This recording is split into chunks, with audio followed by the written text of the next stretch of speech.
Well, it's great that you're here. You know, this is a remarkable club, and I'm going to talk. I get to close every dinner. I'm the closing speaker, and I have a few words, but I try to make them as important and poignant as I possibly can for the group in the room who sometimes don't recognize 53 years of camaraderie, 53 years of excellence. And we had our camaraderie, but we lost our excellence until Marty came back. So when we got Marty on our side here now, we have, you know, a magnificent playing rugby team. And we're very, very proud. We're very, very proud. It's, you know, I've been through lots of generations of this Old Blue. We started this as Columbia University, Columbia College. And one of the founders just died today.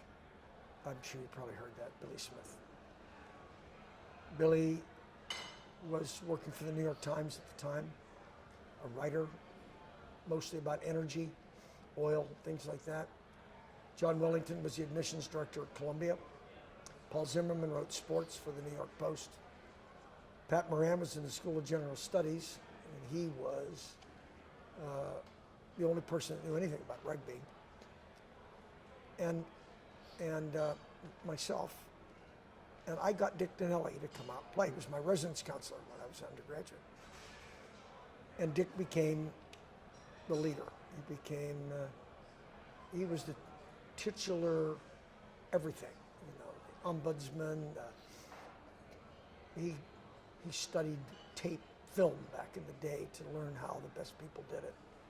And then he could go out in the field and coach the shit out of us so we get better. And I mean, and he died a few years ago. When you think about the generations of legacy here, the clubs that we used to play back in those old days no longer exist.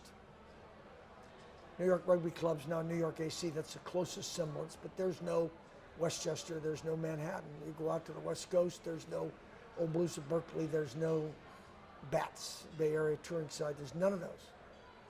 And we keep, I'd say, prospering in every way. What about you personally, Bill? Just a bit of a background on who you are and what you do. So I grew up in a little town in western Pennsylvania, little steel town. And you know, I was always disappointed that the big schools, Pitt and Penn State, and those guys didn't want to recruit me because I was a little shit. And so I came to the Ivy League, and my coach was a prominent guy in western Pennsylvania, Buff Donnelly. I was actually Dick's father. And they recruited me to come. I got recruited by some of the other Ivies, but you know, it just seemed so exciting. I was not intimidated by the city, you know, Pittsburgh kid, you know, not intimidated at all by the urban environment. I loved it here. So by the time I got to be a senior, we won the Ivy League championship. When I was a junior going into that year, that's when these guys recruited me because I was captain of the next year's team. They thought I could get some of the football players to play. After I graduated from college, I coached football. I coached at Columbia for a couple of years. I went to Boston College and became the defensive coordinator. And then I was hired as the head coach at Columbia, and I had some early success of building it, but never long-time success. It just didn't have the kind of resources that we needed. When I'm asked, and now I'm a high-tech guy, when I'm out there, people say, how did you get from coaching to high-tech? And I said, did you ever see my record? Never mind. So you know, I went, after I left coaching, I went to J. Walter Thompson, advertising agency here in the city, learned marketing, Kodak. I went to Chicago, learned craft and packaged goods, went to Kodak, and then Kodak hired me away.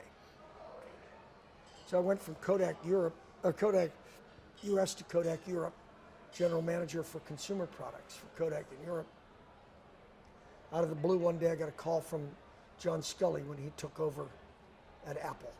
So I went to Apple in 1983, spring of 1983, as a VP of marketing, and took over sales about 6 or 8 months later, and then became an executive VP. And then later, Scully and I used to butt heads a little bit. Jobs wanted the horizontal computing, and Scully was kind of the Mercedes for the mind, that kind of. And I was with Jobs on the democratization of the personal computer. Really a strong believer. And Steve, till the day he died, was my best friend. I mean, we did everything together. So I then spun a company out of Apple called Claris, successful company, and unfortunately Apple had the right to buy it back. They did. And I left and went to a company called Go, which is a pen-based computer. That was not a success. It was a good idea. Couldn't make it a success. Couldn't get it technically to work. So I always say I thank goodness for Webvan. Made everybody forget how much money I lost at Go. And at that point, I got recruited by John Doerr, venture capitalist at Kleiner Perkins, to go to Intuit, be the CEO there. I ended up taking the job, and I've been there ever since. A long time CEO. Company went from 65 million to multi billions, and now I'm the chairman of the board. And I don't have any day-to-day operating activity, but my job right now is I spend a lot of time helping young companies prosper. Google's one of the ones that I work with right now. I was on Apple's board for 17 years, and just last June stepped down. You're an incredibly successful businessman. You live on the West Coast, and yet you're so intricately linked with this club. You've never lost your ties with this club. You've flown in for this weekend to see these guys and to host these guys. Why? What keeps you coming back when you're so busy in other areas of your life? You're going to put a tear in my eye with that question, but this is my club. I'm one of the founders. It was with 5 of my best buds. We cared deeply about it. We fought on the field. We fought off the field. We argued about everything. And ultimately, we had a great club because we were so tenacious and cared deeply about it. As I mentioned to you earlier, the legacy that this club has is its durability. Will last more generations because we have Brian Murphy, we have Marty, we have people like that who care deeply about preserving the club. Tonight you'll watch one of our guys who was not a great player get an award. And he'll get a Joe Cody Award, which is for active participation in making the club a better place to be. We care deeply about great players, we do. But we care deeply about club involvement. And we want to make sure that that's an important component of what we do. We lost a lot of that during this. I don't know whether you really followed the old Rugby Super League. And it became, we became an elite. The guys that could play the Super 15, 16, 17, 18, whatever number we had, and then everybody else. And the Division I, Division II, all these other things didn't matter as much. And we were cared more about the Super League than we cared about the club. We're back to where we were. Fortunately, that all went away because nobody else could survive that. And we survived it, but it was hard for us culturally. So why do I come back? I feel like it's my responsibility to come here tonight and represent the founders and stand up in front of that room and tell everybody in that room, Marty Veal, how much I appreciate what he does to make our club great. And it's my responsibility. I don't, we have a huge endowment now. And we raise, this will be a record crowd tonight. And we raise money every year. And we use the money wisely to make sure that we pay our expenses for the club so the players don't have to do that. But it's really, really important that this club's legacy is of oneness. We are one Old Blue. We are one Old Blue. And we never forget that. And fortunately, we don't care where you're from. You want to be from Russia, you want to be from Ireland, you want to be from Savannah, Georgia. We don't care. Can you play? Do you want to play? Do you care about the club? You're with us. We want you. 10 years ago, a man from this club who had also found his way to New York out of England, Mark Griffin, started a program called Play Rugby USA. I just gave him a check today, goddammit. He's always, when you were up there today, it was me writing a check for him. Well, what I want to ask you, Bill, is, as you said, you've seen the club go through a number of generations, a number of changes. Over the last 3 to 5 years, I guarantee that kids you never thought you would see playing for New York Old Blue have arrived on the scene, really through the work of the club, but through a club man teaching them the game. Because Mark Griffin exists. Why do you, I was resistant to help him at the beginning. And my resistance was that, I have only so much money. And I always say, I have got my pie. I could cut it into many, many pieces. I don't want to do too many. So I don't want to take my rugby focus away from the Old Blue and do it on Play Rugby. And then Mark talked to me and he sat down and he said, let me tell you what this does. Let me show you a feeder system and what this means. Then I bought it. I bet I'm his biggest donor right now, and I have been for a number of years, because I believe in what he's doing. Look, this is a wonderful game, and it's not, you can go and take a look at the great movie about South Africa and all that. We still don't get enough people understand. I came back on the plane with Parker Bagley. We flew together, and I had the local paper, and it had Cal, University of California is playing, I don't know, Brigham Young or somebody. And it's a big, big article, half a page article in the San Jose Mercury News about rugby. He goes, God, we don't get that in New York. And I say, it is,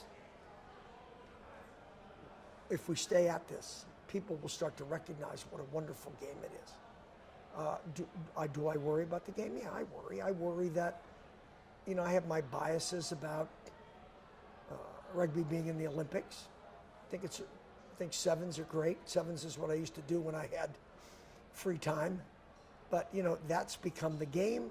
I like 15s. 15s is the game. I want 15s to be in the Olympics, but I don't get a vote. But, if that's what it takes to get rugby more popular, then let's support it, do whatever we can to make it happen. But, seven aside is, I love sevens. I could run all day.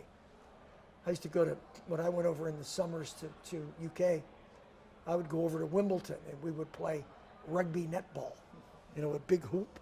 And instead of trying to score by going through the ball in the hoop, oh my God, it was hysterical. It was a way for everybody to keep in shape in the summer.